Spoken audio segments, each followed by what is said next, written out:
Hello and welcome back to Redirected. My name is Andrew East, and this is a show we sit down with celebrities, athletes, entrepreneurs, really anybody who's experienced a pivot or change in life. I call these changes redirections, and at some point or another, we all go through them. And so I wanted to sit down and talk with people who have made it through these changes well in order to glean some wisdom and also hear some pretty dang good stories. So today, we're continuing our Forbes 30 Under 30 series where we sit down with people who are redirecting the future. And our guest today is Jeremy Cai, who is the CEO at Italic.com. And Italic is a one-of-a-kind membership that grants access to over 1,000 quality goods from the same manufacturers as top brands, but you get them at cost. Anyway, Jeremy is an impressive entrepreneur, and his story is really interesting. I'm really glad he took the time to have this conversation. He actually dropped out of college. He was going to school at Babson and dropped out in order to pursue these different ventures. He actually got paid to drop out, which he'll tell the story behind that, and it's really interesting. Anyway, he's a really sharp guy. I enjoyed our conversation, and if you want to find out more about Jeremy and what he's up to, you can find his information as well as the link to Italic.com down below. And if you haven't subscribed to the show, please do so and give it a rating on whatever platform you're listening on. Anyway, without further ado, I bring you Jeremy Cai. Jeremy, pleasure meeting you, man. I don't know how you made time for me, given all that you do, but I'm honored that you chose to sit down with me. So thank you. No, it's a real honor to be included as a guest. So appreciate you having me. So I'm scrolling through, and I was like, okay, yeah, this guy started a clothing brand. Great. Oh, wait, no, he also is the founder of a hiring platform. Okay, actually, he does CBD as well. Dude, I want to start, though. I'm curious. I love hearing people's upbringing and kind of the context within which they grew up, what their foundation was. If you can give us the abridged version of maybe what your parents did and how you got to where you are right now. Yeah, sure. So, to be honest, I've like your archetypical, like, Asian American, like growing up story. So, super academic parents. They were both immigrants from China. So I was, I guess the second generation here, and I grew up in a suburb of Chicago. They actually, I think, went a little bit different of a path from the standard like immigrant experience. So they started a manufacturing company around 40 years ago or so when they got here, and I guess like growing up, that was always kind of like a topic at the dinner table, and of course, like, grades were paramount and all that stuff. But I think there was like that, founder mentality, if you will, that was kind of baked into our family. So I went to college out east in Boston at a small school called Babson. And enjoyed my time there, but it wasn't for me. I spent a lot of time. This was like back when I think like. I don't know if you ever participated in this, but there was like a lot of these things called like hackathons back in like 2013, 2014. So this I knew about them. Not smart enough to participate though. Sorry, Jeremy. No, for what it's worth, I didn't either, but I was excited about them, and I went to a bunch, even though I couldn't actually code myself. So was super inspired by that. And then from then on, I had like. I know this is so stereotypical. I had like your stereotypical, Asian upbringing, but also a very stereotypical, I think, like tech background, which is I dropped out of college. Classic. San Francisco. I'm like cutting out a lot of the kind of the dirt that we had to go through to get there, but like, went to San Francisco, got this thing called the Thiel Fellowship, which basically, gives you money to stay out of school and drop out. So that helped me convince, my parents to leave college for a couple. I'm still technically on a leave of absence, I think like 7 years later. So, and then I started a company called, it was originally called Onboard IQ. We since rebranded it to Fountain.com, and it's a hiring automation platform for large workforces. We did this thing called Y Combinator, which allowed us to meet, I think, a lot of investors, and then we've kind of built that into a business of its own. And yeah, that's kind of the quick and dirty, if you will. You did a fantastic job. I'm curious, the Thiel Fellowship, I remember when that was first becoming a thing. Is this still going on? Do you know? Yeah. They've changed. It's no longer 20 under 20. I think the age limit now is like 23 or 20, and I think they have a couple like college graduates in the program. So it's changed over the years, but back then it was 20 under 20. it stirred up quite a bit of controversy because people were like, Peter Thiel paying people to not go to school, like how egregious and contrarian of him. What was your experience like with that? Like, did you give him a pitch, or how did that whole thing happen? To be totally transparent, like I think, well, first and foremost, I think like Peter Thiel was not like a controversial figure back when it started. I think like he was always like, contrarian, if you will, and stirred the pot, but was not like a political figure at all, really. Yeah. So back then, I think like, is really there's no downside, right? Like if you were going to start a company and you like knew you were going to do this anyways, what's the worst that could happen? You take 2 years. The program was 2 years and they give you $100,000 for it. Mind you, that's taxed, by the way. So it's not like you can live off of that in terms of, so you still have to have a job. But yeah, they basically gave you that money. And so long that you were, stayed out of college, and you got in, there really wasn't a downside because it gave you a network of kind of, similarly aged peers that, for the most part, like didn't really exist in most people's networks. So it was great. It was like a quick, immediate friend group that you could kind of rely on. Plus the money you can't, deny is great. And I think like, what we've realized when I think the program first started, I'm sure they might have like a more, like polished up spiel here, but like, I think the program was more like focused on like hard technologies, people who are going off after like moonshot ideas, like, longevity, like energy, cancer, et cetera. And I think, that was great, but those are things that you can't necessarily accomplish in 2 years alone. And a lot of that early batch has gone on to do like amazing things. But I think over the years, it shifted more towards like being a lot more pragmatic. So with the age, limit, no longer, it's not like you have to be dropping out. A lot of them still do, but that's one. And then I also think in terms of the types of companies that they back, or at least the founders that, I guess they're not all founders, but nowadays it used to be more like, people who came from like the hard science backgrounds, like hard technology backgrounds. Whereas now I think it's much more practical around like, if you have a B2B SaaS company or an e-commerce company or whatever it is, like it skews towards founders, to show results for obvious reasons. I think now it's just like proving that like, hey, you can, drop out of school. I don't think anyone doubts that you can drop out of school and like do, great things now. I think that was, I think, the original intention of it. But yeah, there was like no downside in doing it, I think, back then. And even today, I think it's still a great program. Yeah. Did you get in with the concept of what is now Fountain, or? Yeah. We had traction by then. I think, Nice. but yeah, that's right. It was with Fountain. Okay. So you did, Fountain is, I guess now maybe 6 years old, and you're on to something new, a new project, several new projects, but I would love to hear Italic and how that came to fruition. So Italic is like 100% my main thing. It's so the backstory there is around like my fourth year into Fountain. If I have to be honest with you, like no kid drops out of college to work on like enterprise SaaS. It's just not like, it's not like something that I think most, like if you ask 99% of the kids out there, it's like not something that you're actually passionate about. So for me, Fountain was an awesome company. Really proud of the work we did there and the team that we built.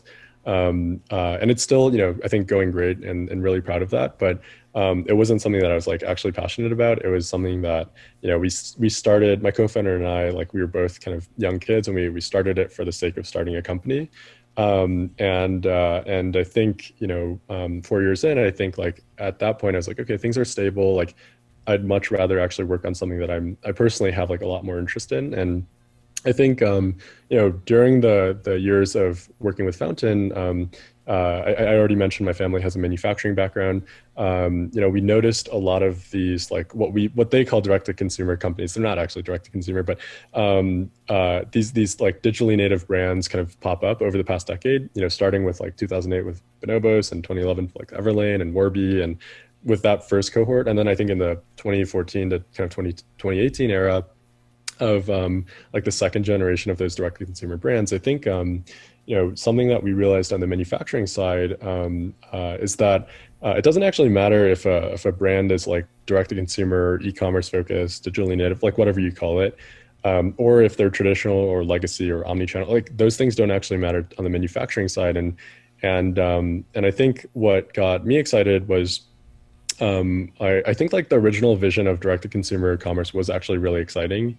It was, they pitched like, this is such an overused term now, but they pitched cutting out the middleman, like democratizing access, and all these buzzwords that at the time were actually pretty true, because the original middlemen they were cutting out were retailers. So instead of selling through Target or selling through Nordstrom's or whatever it was, whether you're a fashion, CPG, like home goods, whatever. Instead of selling through those channels and giving up like 30 to 50% of your margin and markup, they were instead bypassing the retailer and selling, in that case, direct to consumer online. And I think that vision was really exciting, but I think by 2015, 2016, 2017, like it changed a lot into basically like, hey, we're just like a cool brand online, and we'll sell you products at a markup like we used to. So that original vision of, I think, like, essentially like a digital retail store, not like a yeah, I mean, I got you. Nothing wrong with that business model fundamentally. Like, it's worked for, at this point in time, like 60, 70, 80 years in a row. It's like, there's nothing in terms of like building a brand that way, there's nothing flawed about it. But I think what was more exciting was like, okay, if you can actually remove more middlemen, really the last middleman standing is the brand. And if you think about it from the manufacturing side, it doesn't matter if you were a direct-to-consumer brand or a legacy brand. Like, manufacturers don't treat them all as the same. They're just brands. And manufacturers make money through very small markup on top of cost of goods and labor. And then brands will buy that inventory and sell it. Like, whoever buys the inventory gets to basically price it however which way they want. And most times, like, brands will sell it, mark it up for 5, 10, 50, sometimes even 15x from what the actual product costs to make. So you could have scenarios where, like, on $100 or $150 sale, like, a manufacturer could be pulling in like $4 or $5 of their own profit, and they're the ones actually making the final product. And like, we know how much these things actually cost. So the idea was, especially with like our manufacturing background, was how do we actually empower the manufacturers to basically go direct to consumer, so that they can capture more margin for themselves. And also, it's kind of a win-win, because by bypassing the brand as well as the retailer in this case, unlike the kind of digitally native brands that just bypass the retailers, you can get like way cheaper prices for consumers. Like, we're talking 50, 60, 70, sometimes 80% lower. So that was kind of the idea for Italic. And I've been thinking about it for a couple of years, talking to a couple of manufacturing kind of partners in the States as well as in China, and decided like, hey, might as well go for it. This was prior to like the trade wars and that whole kind of ruckus. But that was the genesis, I guess. So you partner with the manufacturers essentially, right? Yeah. So the way most brands work is they'll buy inventory, at the price point that the typically manufacturers will make 15 to 25% on top of cost of goods and labor. So let's say a shirt costs like $16, and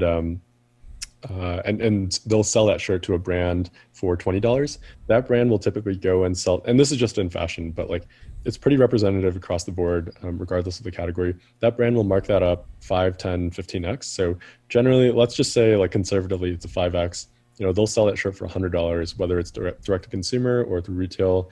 And they'll pocket like $80 on that transaction. Like, granted, a lot of that has to go towards, acquiring the customer and marketing, but like, on $100 transaction, that manufacturer is making $4. So in our opinion, like, in my opinion, like, that manufacturer is getting screwed out of the equation. Like, even if they wanted to sell direct to consumer, they don't really have a distribution channel to do so. So the way Italic works is, underneath the hood, we operate more of a marketplace model. So for those who don't know what Italic is, basically today it's a membership that allows our members access to over 1,000 products in kitchenware, bedding, apparel, etc., at prices where we don't actually try to monetize or make a profit. So our prices tend to be very competitive.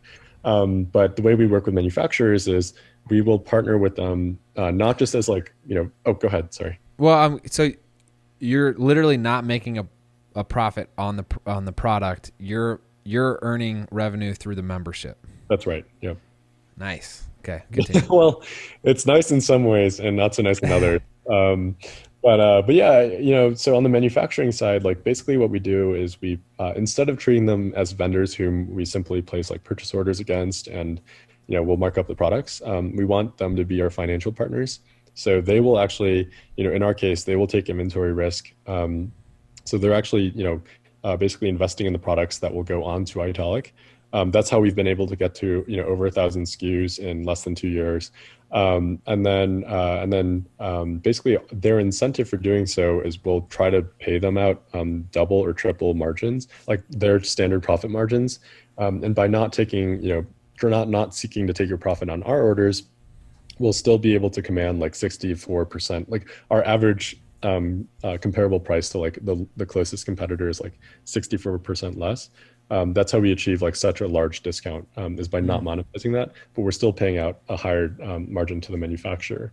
So that's how we work. Like we want them to basically have like a reason to take that risk, but also like really if you zoom out, like the goal is for us to basically provide them the toolkit to access a global market that they normally wouldn't be able to, unless they wanted to sell through, like basically sell bulk orders to a brand and make like pennies on the dollar. So is the lead time massive or higher than normal?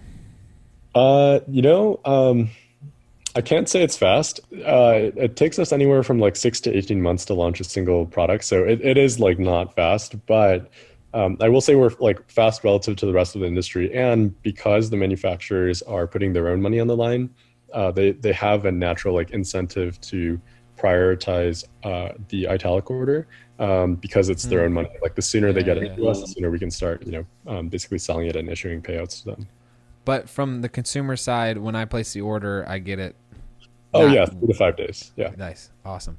And 1,000 SKUs, Jeremy? Yeah, it's kind of crazy to think about, because ordinarily that would, the past 2 years have been like a real kind of mad rush to get the right team in place and, develop these, because we're not, I know you mentioned we're like a fashion company, but we're actually more, I mean, with COVID, of course, this has changed, but like we transitioned most of our sales actually to home goods. So in 2020, like for obvious reasons, home goods is actually the majority of our sales. And I think like what we're excited about is where we're headed in the future, like consumer electronics, pets, travel. We just launched luggage yesterday, fitness products, outdoors. I think the model we found to be flexible across most categories. What we just wanted to kind of prove out was just, hey, can we start with a premium assortment of like really top quality products from manufacturers that produce for like the world's best brands already, and then kind of bring it down market from there. But yeah, 1,000 SKUs, it's taken a while. It feels like much longer than 2 years. Jeremy, I apologize for calling you just a fashion company. I'm embarrassed. Why the name Italic? I have a press answer to that and a real answer. The press answer is actually pretty cool. In the 1400s and 1500s, the Italic like typeface was basically held as a patent by the Papal States. So only like a select few could use the Italic like typeface, and then a German printing press basically came along and like created an Italic like block font and democratized it throughout Europe so that it became like really commonplace. I know it's a stretch, but basically like, hey, this used to be accessible to the very select few, and our goal is to like kind of democratize access to that like premium product to the actual like majority of the world. That's the press answer. The real answer is I had the domain italic.io since college, and I couldn't like find a use case for it. And for Italic, like we came up with, when we were starting the company, it was like we came up with 150 names, and we always came back to the word and name Italic because it felt premium. It felt like it would represent our brand well and company well. So we ultimately went with that and got the domain, the .com. So that's the real answer. But nice. We'll pretend we didn't say that. What are your goals with Italic? I'm curious. Like 5 years down the road, what do you want it to be? You already have 1,000 SKUs, bro. Yeah, well, next year, what we wanted, really, even though we have 1,000, the main complaint we get from our members is like, hey, you're missing this, you're missing that. So we actually want to significantly expand the product assortment. So really the two goals is quite obvious. On the supply side, we want to take it from 1,000 to 10,000 and then 10,000 to 100. Like really the goal should be to have a quality goods offering in any kind of aspect of your life. For example, we haven't announced this yet, but we're working on like fitness products for like, dumbbells, and those are like heavily marked up products that, I think like, especially in the era of coronavirus, like people really haven't, like they're sold out everywhere, despite the high price point. So, that's a product where, basically, we saw an opportunity, we were able to develop something quickly, and we'll launch it to market. So we want to do that like thousands of times over, and basically build an assortment where if you have an idea of like something that you want to buy, we want to be one of the destination points, along with like an Amazon or an Etsy or an eBay or whatever you would look at, to search just to see like, oh, does Italic have that? Because they know that it's a really high quality product at a price point that is frankly unmatched in the industry. So that's on the supply side. On the demand side, it's like, hey, can we build a customer base and membership base that is super loyal, like comes back year over year, and we really have to stand true to our value proposition, on every product that we sell, so that they keep coming back. And the goal by then is to offer auxiliary kind of services to them. Once we get to a sufficient scale, then I think there's a lot of kind of doors that open in terms of services, products that we can actually develop to sell to our customers, not just in the form of kind of like quality goods. So yeah. So you mentioned your experience at what is now Fountain. You left because it wasn't really resonating personally with you. Did Italic come from some personal vendetta against the retail stores, or do you feel deeper connected to this project than your previous? Yeah, if I have to be honest, I definitely do so. Think so. And this was, working on Italic, I think came out of a personal, I think pain point, more so than like starting a company for the sake of it. So I guess the story with Italic was like, hey, my family's been in manufacturing for like 40, 50 years. And even if they wanted to sell direct to consumer, they never had a channel to do so. And even if they had a channel to do so, say if a manufacturer wanted to start selling on Amazon, which like a lot of them have the same idea, it's not like an overnight, like, okay, let's, spin up a division and start selling it. There's a lot of work that goes into it. So basically the goal is to empower them. Yeah. Interesting. I know you had mentioned that earlier, but thanks for revisiting that. No, all good. So I would also like to talk about, I believe you co-founded another company with your significant other, Katie. Is that correct? That's right. Yeah, that's right. Yeah. Tell us about that. So we started a company called Not Pot. It's a really fun, American wellness brand. I like to say American wellness brand because, CBD I think has a certain like connotation with it. I like to always also point out that we started the CBD brand in 2016, 2017, before the whole craze, like before the market sort of popped off. So this was still back when I think it was like relatively gray and federally, speaking, gray, a gray area to operate in. So the story there was just like, hey, we my girlfriend Katie, she had a kind of a health issue in college. We both dropped out. We both grew up in the same hometown in Chicago. She went to Penn, I went to Babson. We both dropped out 1 year out of college, and I think for us, like, it was, we started looking into products that like, we just felt like were healthy and kind of could serve a lot of people, with I guess like wellness benefits. And we looked through a lot of different products, and we tried a lot of different things. Like originally we started the company selling, like, this is also, we were ahead of the curve here. We were selling adaptogenic coconut butters. So, we would mix like all these different like herbs and supplements into coconut butters, which even at the time was not a popular kind of product. So we sold that for a couple of years. And then I think we found out we actually introduced CBD into one of the coconut butters, and that was actually it just took off. And we didn't really like know what to expect. We just figured like, hey, this is a really interesting ingredient.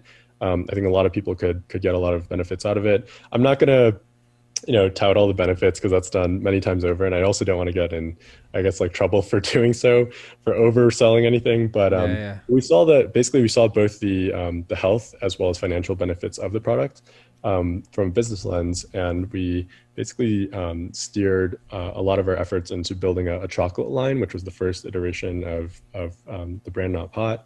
And that sold like crazy. And at the time, the market for those products was still very small as well. So I think we accessed like a niche product at the right time. And then over the years, we've developed it into kind of what it is today. So today we have, our gummy product, which is our flagship. It's 600 milligrams of CBD per bottle, 30 gummies per bottle. And we also introduced, new lines like our tinctures for pets and human consumption. We've always tried to price them fairly aggressively. So, for example, our oils come like 3 times, actually 5 times closer to like the comparable kind of brands that sell it. I think same with the pet products. But yeah, we've just bootstrapped that company to I think cash flow positivity. It's been a real I can't even so that has been a learning lesson in and of itself.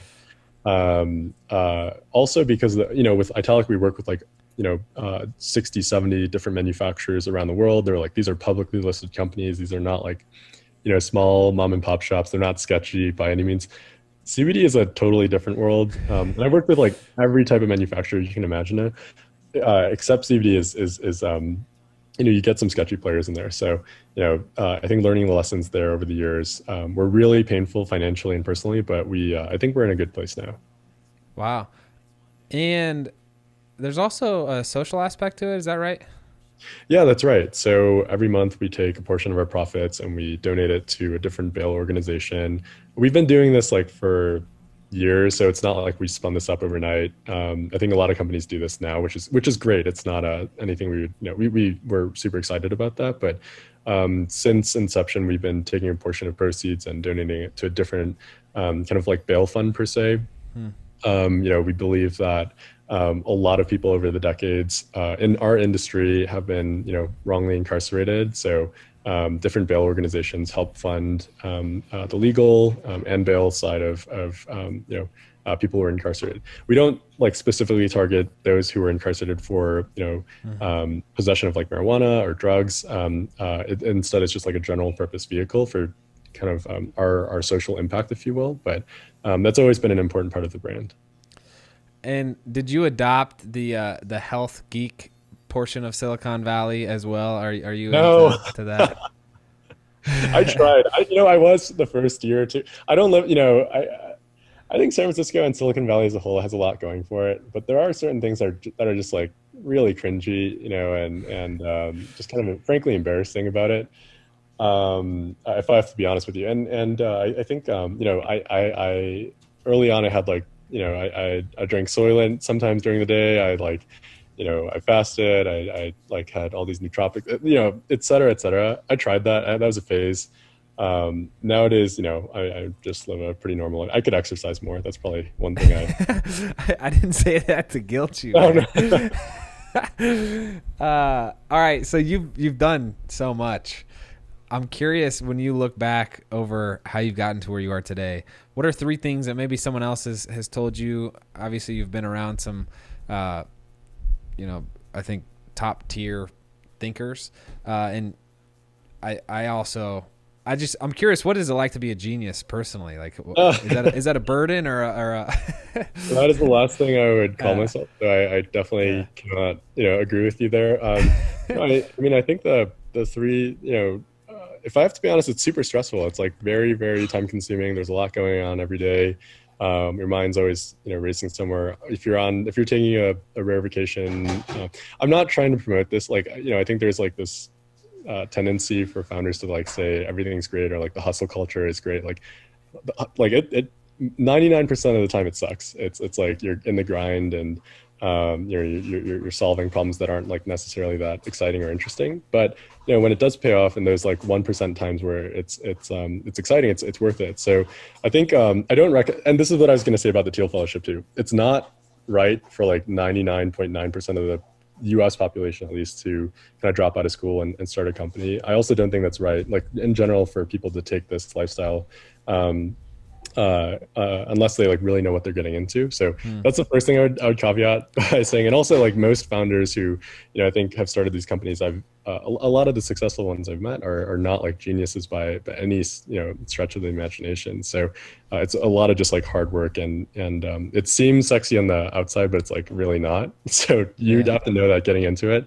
The three things I would say: one is I would say, like, this is probably the most important. You got to do something that like you actually enjoy doing.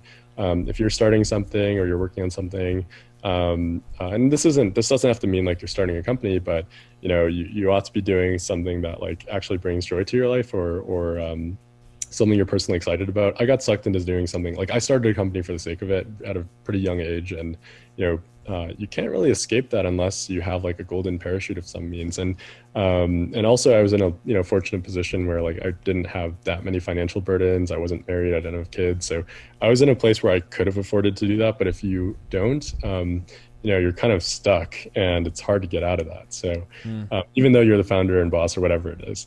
So that's one. I think secondly, I think it's important that these are kind of cheesy, but you should surround yourself with people who are better than you, or really care about you, or like have friends that aren't just like work related, or people to use, if you will. Like instead, just have genuine connections who you enjoy spending time with, getting dinner, whatever it is. Can't do that now, but I think that's one thing that I wish I did much earlier on, because being a founder or doing your own thing can be super isolating.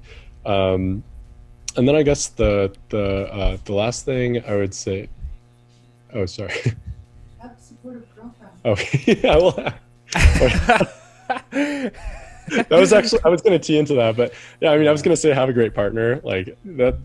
Katie, my girlfriend's in the background, but I think it's really important to have someone to kind of go through the ups and downs with. I think whether like that could be like romantic, that could be professional. Like in my case, I was like I'm a solo founder for Italic, and it's like tough being kind of that alone, but having someone who's like a really strong kind of supporter on the side, or even just like person to bounce ideas off of, like to kind of go through the grind, if you will, of life is really helpful. So those are my three. Yeah, I did notice that, and props to you. It's easy in my business to give my wife a ton of credit because we kind of do everything together. But I loved how on your website, on your LinkedIn, everywhere, you were very open with, with your pride of, hey, I started this with my significant other. So I don't know, like you don't actually see that a lot, which is surprising. Like, not that the love's not there, but the public appreciation isn't there. So I love seeing that. And dude, I like your honesty as well. You have no shortage of ambition, that's for sure. No shortage of talent. So I appreciate you sharing all your wisdom today with me. And for those listening that want to hear what Jeremy's up to now, I'll link Italic and Not Pot and all the other projects he's involved with, as well as his social information down below. But Jeremy, thanks so much for giving me the time.